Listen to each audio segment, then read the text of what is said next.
కర్నూలు జిల్లా కల్లూరు మండలం చింతేకూరులో జరిగిన ప్రైవేట్ బస్సు ప్రమాద స్థలాన్ని హోంమంత్రి అనిత వంగలపూడి, డీజీపీ హరీష్ కుమార్ గుప్తాతో పాటు ఇంటెలిజెన్స్ మహేష్ చంద్ర లడ్డా పరిశీలించారు. ప్రమాదానికి గల కారణాల గురించి స్థానిక పోలీసు అధికారులను అడిగారు. ప్రమాద బాధితులు గుర్తించడానికి అవసరమైతే సంఘటనా స్థలంలోనే DNA పరీక్షలు నిర్వహించాలని ఆదేశించాము. ముఖ్యమంత్రి నారా చంద్రబాబు నాయుడు ఈ సంఘటనపై సమగ్ర దర్యాప్తు జరిపి నివేదిక సమర్పించాలని ఆదేశించారు. అనంతరం హోంమంత్రి అనిత మీడియాతో మాట్లాడారు. సో మీరన్న అన్ని కోణాల నుంచి కూడా, ఎందుకంటే ఇదేదో ఇలా జరిగిందని వదిలేయలేదు. 16 ఫోరెన్సిక్ టీములు పెట్టామంటేనే ఒకసారి అర్థం చేసుకోండి. అందులో 4 టీమ్స్ ఎక్స్క్లూజివ్లీ దీని గురించి, అది ఇన్సిడెంట్ ఎలా జరిగింది, ఇన్సిడెంట్ జరగడానికి కారణం ఏంటి, ఎక్కడ స్టార్ట్ అయింది, ఇవన్నీ కూడా చాలా క్లియర్ గా బయటకు వస్తాయి. ప్రతి ఒక్కరి మీద కూడా చర్యలు ఉంటాయి. ఆల్రెడీ కేసెస్ కూడా ఫైల్ అయింది. ఇప్పుడు ఇన్సిడెంట్ జరిగింది కాబట్టి చాలా వస్తాయి, నేను కాదని చెప్పట్లేదు, నేను అది కాదు. ఆల్రెడీ దీనికి సంబంధించి చూసుకుంటే మొత్తం ఆల్ ఇండియా పర్మిట్ ఉంది, ఫిట్నెస్ సర్టిఫికేట్స్ ఉన్నాయి, అన్ని కూడా ఉన్నాయి ఇందులో.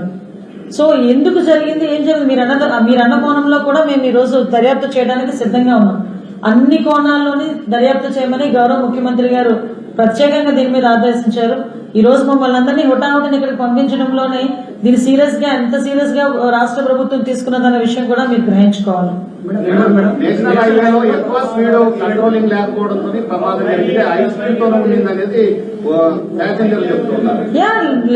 అందుకేనండి ఫోరెన్సిక్ టీమ్స్ 4 టీమ్స్ వేసాం కదా, ఎంత స్పీడ్ లో వెళ్తుంది, ఇప్పుడు ఏ స్పీడ్ లో బ్రేక్ పడింది, ఇవన్నీ వస్తాయి. ఇన్వెస్టిగేషన్ లో ఎవ్రీథింగ్ వస్తాయి. ఏ స్పీడ్ లో బ్రేక్ పడుతుందో కూడా తెలుస్తుంది. కాబట్టి ఇవన్నీ వస్తాయి. డెఫినెట్ గా వాళ్ళ మీద చర్యలు ఉంటాయి. ఎందుకంటే ప్రాణాలండి, కళ్ళ ముందు 19 ప్రాణాలు పోయినాయి. చాలా మంది, నేను ఈరోజు హాస్పిటల్కి వెళ్ళి మాట్లాడుతుంటే కళ్ళ ముందు కాలిపోయారండి అని చెప్పారు. మా ఎమ్మెల్యే గారు చెప్పారు, ఒక చంటి పిల్లని ఒళ్ళో పెట్టుకుని కాలిపోయింది ఒక ఆమె. నిజంగా చాలా పాథటిక్ సిచ్యువేషన్. అలాంటి సిచ్యువేషన్స్ ఎవరికి రాకూడదు. ఫ్యూచర్ లో కూడా ఎటువంటి సందర్భంలోనే ఇలాంటివి మనం జరగకూడదని కోరుకోవాలి. దీనికి ఇది ఒక ఎగ్జాంపుల్ గా తీసుకునైనా గౌరవ ముఖ్యమంత్రి గారితో మాట్లాడి మీరందరూ చెప్పినట్టుగా ఒక హైకో కమిటీ లాంటిది ఒక కమిటీ ఏర్పాటు చేసుకుని, ఇప్పుడు ఏదైతే మీరు కొన్ని సూచనలు ఇచ్చారో ఆ సూచనలు బేస్